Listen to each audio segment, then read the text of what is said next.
السلام علیکم ABN news کے ساتھ میں ہوں علی زین۔ ہیڈ لائنز آپ جان چکے ہیں، یہاں آپ کو بتائیں۔ آزاد کشمیر میں سیاسی درجہ حرارت بلند، پیپلز پارٹی کے نامزد وزیر اعظم آزاد کشمیر فیصل ممتاز راٹھور کی اسمبلی میں پوزیشن مستحکم۔ نون لیگ کی حمایت کے ساتھ نامزد قائد ایوان کو 37 سے زائد اراکین اسمبلی کی حمایت ملنے کا امکان۔ نون لیگ کے عدم اعتماد کے بعد اپوزیشن بینچز پر بیٹھنے کا فیصلہ برقرار۔ وزیر اعظم آزاد کشمیر چودھری انوار الحق کا تحریک عدم اعتماد کا سامنا کرنے کا اعلان۔ چودھری انوار الحق نے کہا ہے کہ تحریک عدم اعتماد پر رائے شماری کے روز اپنا موقف سامنے رکھوں گا، اس لیے مستعفی نہیں ہو رہا۔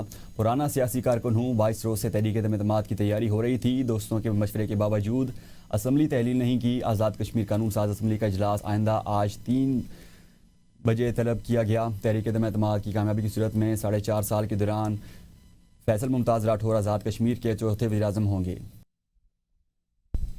مظفر آباد میں عدم اعتماد سے قبل ہی پیپلز پارٹی کے جالوں کی جانب سے خوشیاں منانے کا سلسلہ شروع کر دیا گیا۔ چھتر چوک میں جالوں کا جشن، نامزد قائد ایوان فیصل ممتاز راٹھور کے حق میں نعرے بازی کی۔ نامزد وزیر اعظم آزاد کشمیر فیصل ممتاز دارالحکومت مظفر آباد میں موجود ہیں۔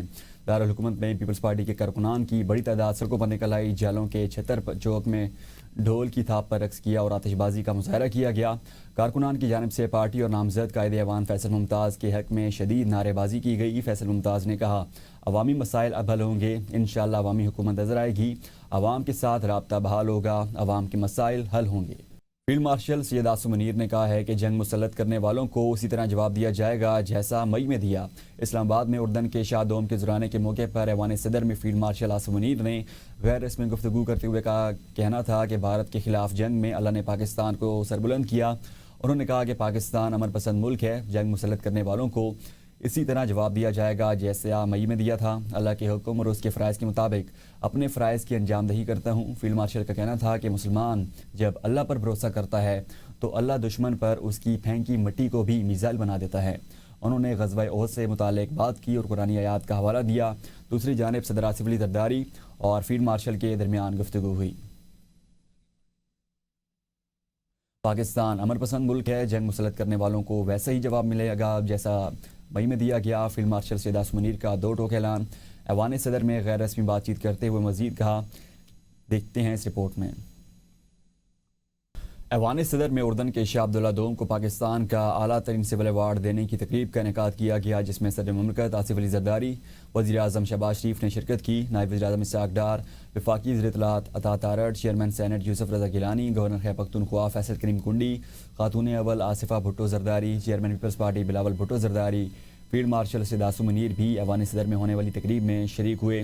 تقریب میں دونوں ملکوں کے قومی ترانے بجائے گئے۔ تقریب میں ایئر چیف اور نیول چیف سمیت اعلیٰ عسکری اور سول حکام نے بھی شرکت کی۔ شاہ عبداللہ دوم کو پاکستان کے اعلیٰ ترین سول ایوارڈ سے بھی نوازا گیا۔ صدر مملکت آصف علی زرداری نے اردن کے شاہ عبداللہ دوم سے ایوان صدر میں ملاقات کی۔ ملاقات میں خاتون اول آصفہ بھٹو زرداری، چیئرمین PPP بلاول بھٹو زرداری اور سینٹر شہری رحمان شریک ہوئے۔ صدر آصف علی زرداری نے پاکستان اور اردن کے دیرینہ برادرانہ تعلقات کو مزید مضبوط بنانے کے عزم کا اعادہ کیا۔ صدر آصف علی زرداری اور شاہ عبداللہ دوم نے دو طرفہ تعاون کو نئے شعبوں تک توسیع دینے پر اتفاق کیا۔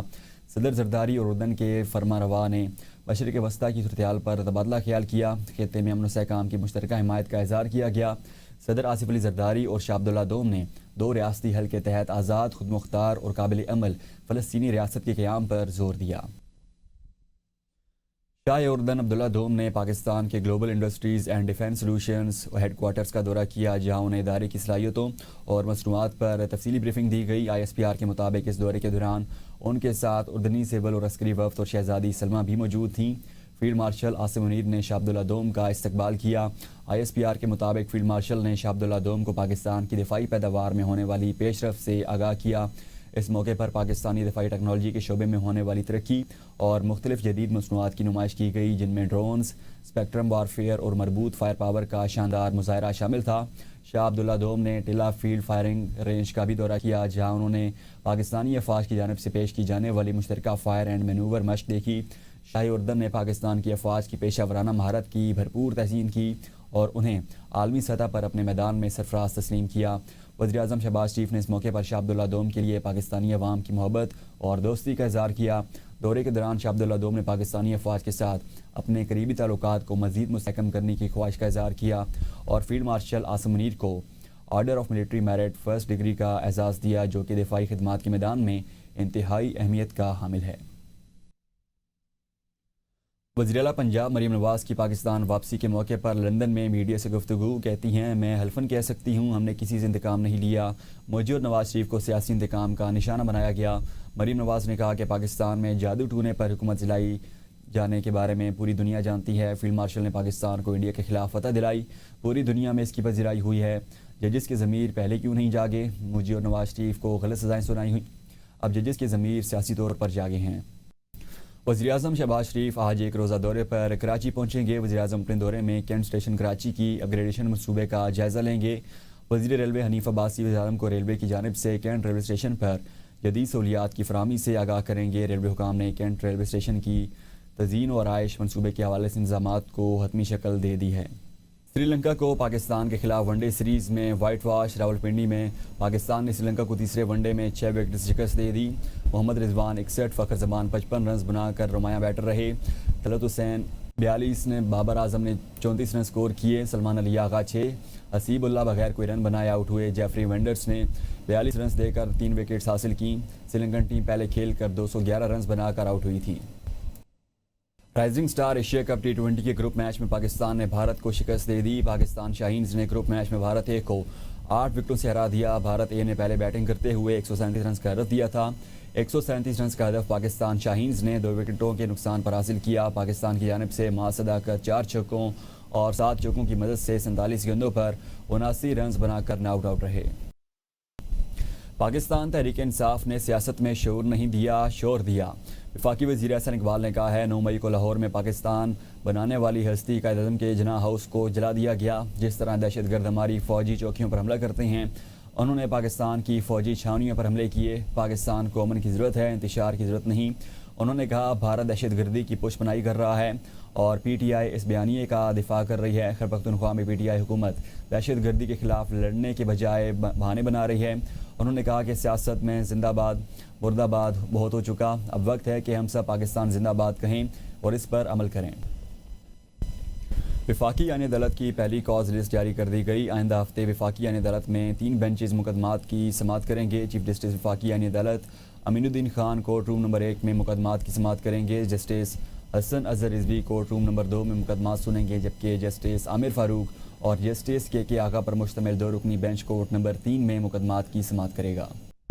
वज़ीर-ए-आला खैबर पख्तूनख्वा सोहेल आफरीदी ने कहा है कि पेशावर को खूबसूरत बनाने के लिए जामिया प्लान मुरतब किया जा रहा है। पेशावर ब्यूटिफिकेशन तकरीब से खिताब करते हुए वज़ीर-ए-आला ने कहा, सूबाई दारुल-हुकूमत को खूबसूरत बनाने के लिए तमाम पार्लियामेंटेरियन से तजावीज़ ले रहे हैं। पेशावर को खूबसूरत तरीन बनाना हम सब की जिम्मेदारी है। बाहर से आने वालों को महसूस होना चाहिए कि बानी के विजन के मुताबिक काम जारी है। मिलिट्री ऑपरेशन का नासूर 20 सालों से जारी है। मुतासरा इलाकों से लोगों के पेशावर आने से रश ज़्यादा होता है। सबसे ज़्यादा कुर्बानियाँ खैबर पख्तूनख्वा की आवाम ने दी हैं। वज़ीर मुल्कत बराए दाखिला तलाल चौधरी ने कहा है कि 27वीं तरमीम से अदलिया के निज़ाम में बेहतरी आएगी। मुल्क की इस्तेहकाम के लिए अगर कोई और तरमीम लाना पड़ी तो वो भी लाएंगे। कानून साजी पार्लियामेंट का हक है। आइन जजेस की मर्जी का नहीं, आवाम और पार्लियामेंट की मर्जी का होगा। इस्तीफ़े सियासी बुनियादों पर दिए गए। PTI खैबर पख्तूनख्वा में ज़िमनी इलेक्शन लड़ रही है, जबकि पंजाब में बायकॉट कर दिया। फैसलाबाद में नून लीग ज़िमनी इलेक्शन आसानी से जीत जाएगी। पाकिस्तान किसी किस्म के इंतशार का मुतहम्मिल नहीं हो सकता। सोहेल आफरीदी बतौर वज़ीर-ए-आला खैबर पख्तूनख्वा अपनी जिम्मेदारियाँ निभाएं। तो वहाँ पर अल्हम्दुलिल्लाह जो तरमीम है ये पार्लियामेंट का हक है और जजेस आइन का हलफ उठाते हैं। जजेस सियासी पार्टी नहीं होते कि आइन में तब्दीली होगी तो फिर मैं नहीं रहूँगा। आइन उनकी मर्ज़ी का नहीं होगा, आइन मर्ज़ी होगा पार्लियामेंट और पाकिस्तान के लोगों की। तो ये सियासी इस्तीफ़े हैं, इनके फ़ैसले भी बहुत देर तक सियासी रहे हैं। जड़ांवाला में जितने लोगों की हमायत नून लीग को इस दफ़ा मिली है तो वहाँ पर अल्हम्दुलिल्लाह कोई भी खड़ा होगा, आपको रिज़ल्ट जो है वो वहाँ पर जनरल इलेक्शन से भी बेहतर वोट पड़ते हुए और डिफरेंस जो है वो नज़र आएगा। रेलवे कुलियों पर आए ज़ालिमाना ठेकेदारी सिस्टम ख़त्म, अब पूरे पैसे जेब में जाएंगे। लाहौर के कुली खुश, वफाकी वजीर ने देरीना मुतालबा पूरा कर दिया। तफसीलात शेख रशीद की इस रिपोर्ट में। वफाकी वजीर रेलवे हनीफ अब्बासी के फौरी रेलवे स्टेशन के दौरे के दौरान मुतअद्दिद कुलियों ने वफाकी वजीर को बताया, रोजाना मेहनत करते हैं, बूढ़े कंधों सामान उठाकर गाड़ियों तक पहुंचाते हैं, मगर ठेकेदार हमारी मेहनत की कमाई से 30% वसूल कर लेते हैं। जिस पर वफाकी वजीर ने हिदायत की कि ठेकेदारी सिस्टम को फौरी खत्म किया जाए। ਠੇਕੇਦਾਰੀ ਨਿਜ਼ਾਮ ਅੱਛਾ ਹੈ ਤੇ ਜਿਹੜਾ ਖਤਮ ਹੋ ਗਿਆ ਨਾ ਇਹ ਬਹੁਤ ਅੱਛਾ ਹੈ, ਅੱਗੇ ਠੇਕਾ ਨਾ ਦਿੱਤਾ ਜਾਵੇ ਤੇ ਨਾ ਪੁਲਿਸ ਵਾਲੇ ਤੰਗ ਕਰ ਰਹੇ ਆ, ਹੋਰ ਟੈਨਸ਼ਨ ਕੋਈ ਨਹੀਂ ਹੈ। ਵਗਾਰ ਘੜੀ ਦੀ ਗੱਡੀਆਂ ਮਾਲ ਲਾਈ ਦਾ ਸੁੱਟੀ ਦਾ, ਉਹ ਕਹਿੰਦਾ 70 ਤੋਂ ਵੱਧ ਰੁਪਈਆ ਨਾ ਲਓ, ਉਹ ਹੱਥ ਧੋ ਕੇ ਮਗਰ ਸਾਡੇ ਪਿਆ। रेलवे स्टेशन लाहौर के कुलियों ने ठेकेदारी सिस्टम के मुकम्मल खात्मे पर वफाकी वजीर और इंतजामिया का शुक्रिया अदा किया। हज़ारों कुली पाकिस्तान रेलवे की तरक्की में अहम किरदार अदा करते हैं। ठेकेदारी निज़ाम से उनको निजात दिलवाना एक अहम फ़ैसला है। कैमरामैन राना एहसान के साथ शेख रशीद, ABN न्यूज़, लाहौर। मुल्क में सर्दी की शिद्दत बढ़ते ही खुश्क मेवाजात की कीमतें आसमान पर पहुंच गईं। सर्दी की सौगात समझे जाने वाले ये मेवाजात अब आम आदमी की पहुंच से दूर हो जाते रहे हैं। इस हवाले से देखते हैं नुमाइंदा ABN एहतिशाम फुरकान चौधरी की ये रिपोर्ट। सर्दी बढ़ते ही शहरी खुश्क मेवाजात की दुकानों का रुख करने लगते हैं, लेकिन इस साल सर्दी की आमद से पहले ही अखरोट, बादाम, पिस्ता और काजू जैसे मेवाजात की कीमतें आसमान से बातें करने लगी हैं, जिसके बाइस आम आदमी जाड़े की इस सौगात से भी महरूम हो गया है। कीमतें तो बहुत आम आदमी की पहुंच से बहुत बाहर हैं। काजू और ये जो बादाम है और खुशक पिस्ता है और ये चीज़ें तो गरीब कभी एक दफ़ा भी नहीं खा सकता। शहरियों का मुतालबा है कि इंतजामिया चेक एंड बैलेंस रखे ताकि आम आदमी भी सर्द मौसम में काजू चलगोजा के मजे ले सकें। शहरियों का मजीद कहना था कि खुश्क मेवाजात सर्दियों के मौसम में बच्चों के लिए खास तौर पर मुफीद होते हैं। अब हम खुश्क मेवाजात देख सकते हैं लेकिन खरीद नहीं सकते। हम मूंगफली खाते थे, अब वो भी महंगी हो गई है। ड्राई फ्रूट जितना भी होगा ना, ये तो हमारी पहुंच से ज्यादा, गरीब बंदा तो ले नहीं सकता, जबकि मूंगफली भी बहुत ज्यादा महंगी हो गई है। हमारे लिए वही थी पहले। दूसरी जानिब दुकानदार का कहना है कि माल ही महंगा फरोख्त किया जा रहा है। डॉलर की कीमत में इजाफा और टैक्सेस के बाइस जब माल हम तक पहुंचता है तो 20 से 30% कीमत बढ़ चुकी होती है। पिछले साल हमें जो बादाम 2500 का मिल रहा था वो अभी 3000 का मिल रहा है। इसी तरह हर चीज़ काजू, चलगोजा, पिस्ता, सब कुछ मतलब इसी तरह सारे महंगे आ रहे हैं इस वजह से। डॉलर की कीमत, दरामदी टैक्सेस और सप्लाई चेन के मसाइल इस महंगाई की असल वजूहात हैं। जब तक मेशियत में इस्तेकाम नहीं आता, सर्दी की ये मेवाजात आम शहरियों के लिए ख्वाब ही रहेंगे। कैमरामैन अरसलान सईद के साथ Ehtisham Chaudhry, ABN news, Islamabad. News studio से अब तक के लिए